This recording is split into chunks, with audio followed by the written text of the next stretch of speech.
Hey everybody, welcome back to the Grom Clone Build Series episode number 3. This time we're going to focus on a bit of longevity stuff, some maintenance, making sure that this thing is at least somewhat safe to ride. We got a lot to do. We're going to start with changing the oil. Ooh, that's not great. That's interesting, you know? So while that finishes draining, I want to look at the headlight situation, or lack thereof, I suppose. We're just going to take this shit off and see. Shit.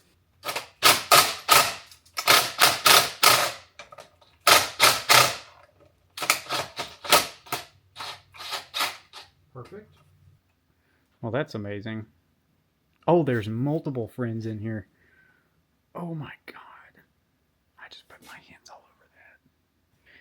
So I may need a new gauge cluster, because this shit, I mean, having that exposed is just gonna fuck me right over. Alright, so there wasn't really a good way to record this, so I just didn't. But I did take all the mixed matched bolts out and put matching ones in, and that looks way better. It's actually pretty secure and stable now, and hopefully aimed relatively in the right area, but that definitely looks a lot better. The next thing I want to tackle that is not really a big deal is the chain adjustment.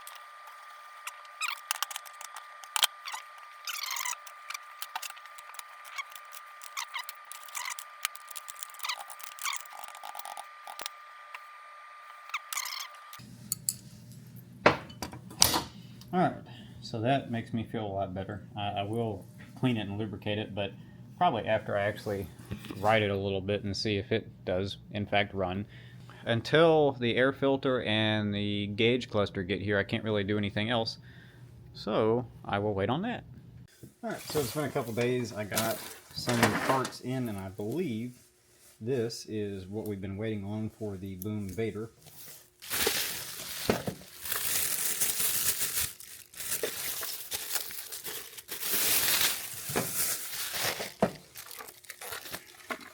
Now, I have no idea if this will work.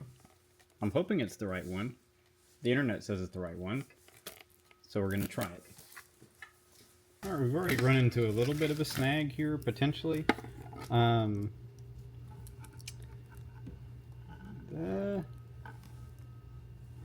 aren't quite lining up here. And I'm pretty disappointed because it was advertised as fitting this specific bike. Oh no, I'm going to plug up and see what does or doesn't work. Alright, so I've got it plugged into the speedometer, which was really the main thing I was worried about. The only other thing I really care about is the tach, and this one big plug did plug in. One of those wires is not in the right spot, but we'll cross that bridge. This one is this plug is completely inverse, so this is a female end. I need a male end. I'll worry about that in a moment. I'm going to hook up the new battery, and we're going to see what shows up on the meter and what is wigging the fuck out, and see if it's worth it. Alright, so let us put the... Oh yeah, I don't know if I've shown this on camera yet. This little 12 bar has some weird picture. I'm not too sure what that is. So if you know, let me know. Key in. Headlight works. Alright, we're off to a great start.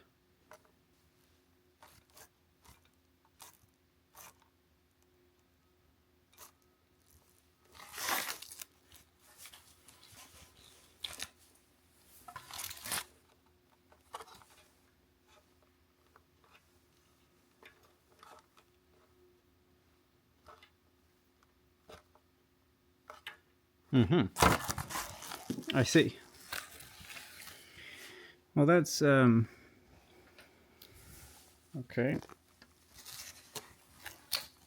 All right.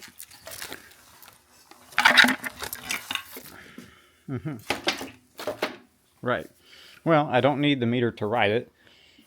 What we do need to do is address the clutch situation.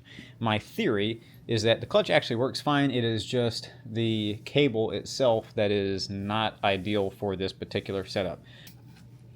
When I pull this lever in, look how far it moves up. Not very far at all. As you can see, the lever already has a ton of play in it, and it'll go to the bar, and when it actually goes to the bar, it only pulls just a little bit. So this adjuster is maxed out, this adjuster is maxed out, and this adjuster is maxed out. I think there's too little throttle cable casing and too much throttle cable itself, because obviously the adjuster is attached to the casing. And if there's too much cable and not enough casing, then, well, it's just not going to pull anything, because the cable has a lot of slack even if the casing doesn't. So let's replace it and hopefully go rip this thing in the snow.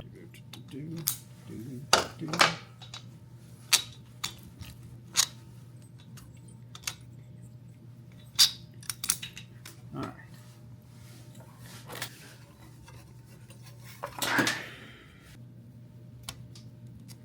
There we go. Fucking finally.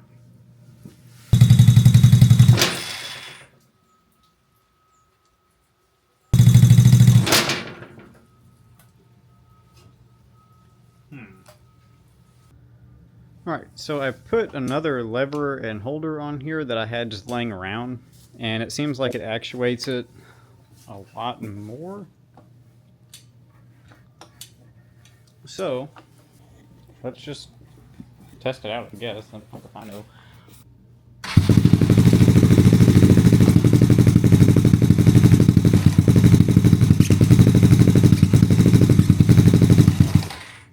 Okay.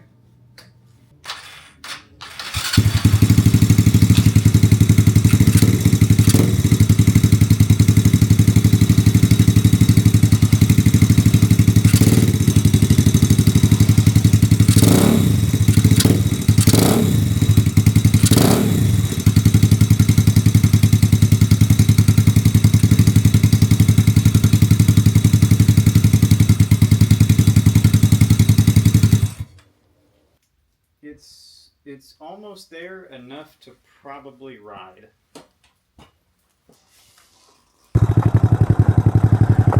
Whew. And yes, it's a little bit cold out. Okay, front brakes suck, rear brakes also suck.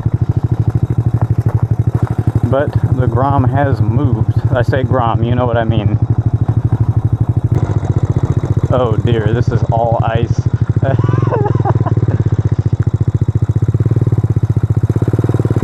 Alright, the ticking of the valves will be our tachometer. I don't know how much gas I have.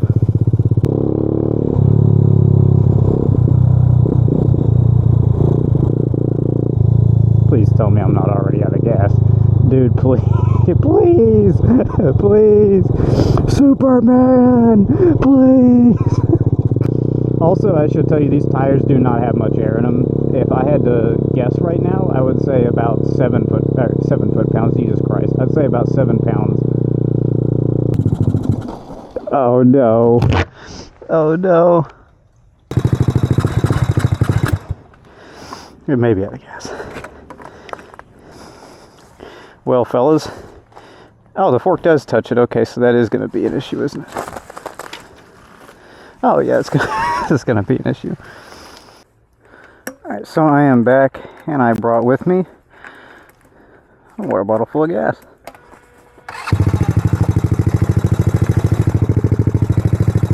Alright, let's go.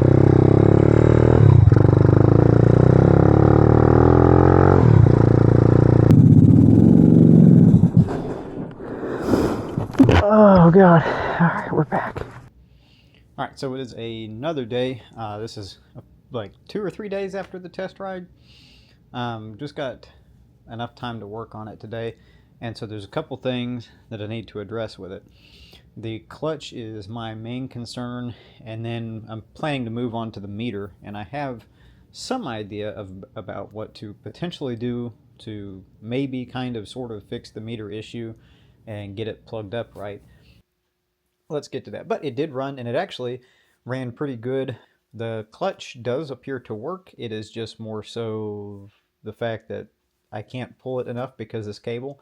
I need a cable that has more casing per cable, if that makes any sense.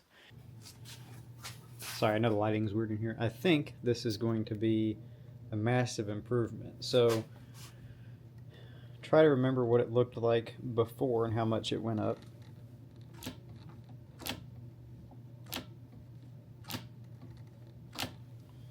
I think that's going to be the key here. And to top it all off, the cable is way shorter, so it's actually kind of tucked up in there instead of just way the crap out here. Now there's going to obviously be fairings on it at some point, but for right now, I think that rectifies the clutch issue.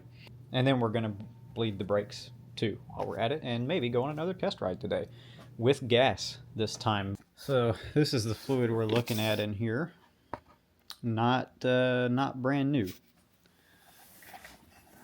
So let's get this crap out of here.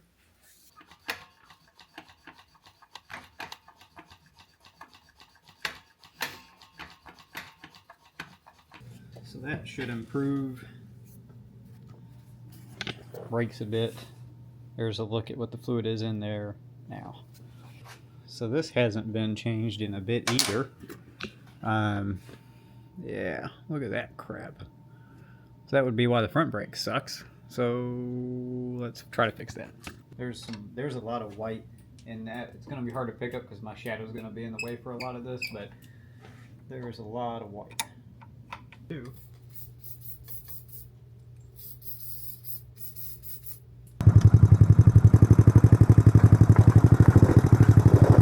Brakes, well, way better.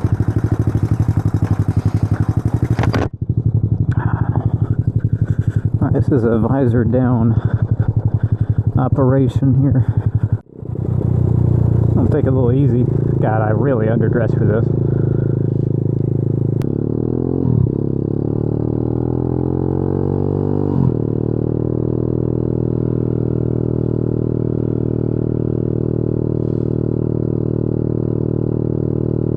Alright, so I just got back from the second test ride where I actually didn't run out of gas. And the bike actually did pretty good. I do think wheeling this thing is going to be difficult because this sprocket back here is absolutely fucking tiny. I'm sure that's what it came stock with, and maybe I just need to actually use the stand-up bar. But there's some other things I want to focus on first. I do want to put eventually some sort of crash bar here, and I have a good idea of how I'm going to do that. But first things first, the major things I need to deal with are relocating the air filter to somewhere where the fork is not going to hit it. I was hoping that when I moved it out of the way it wouldn't, but it absolutely still does. That is going to be next episode. Again, I try not to make this a million parts, but this episode is probably actually going to be a long one because I'm shoving a lot more into it, but we'll just have to see. So tune in next time where I hopefully get this thing into its final shape or almost final shape and start wiring.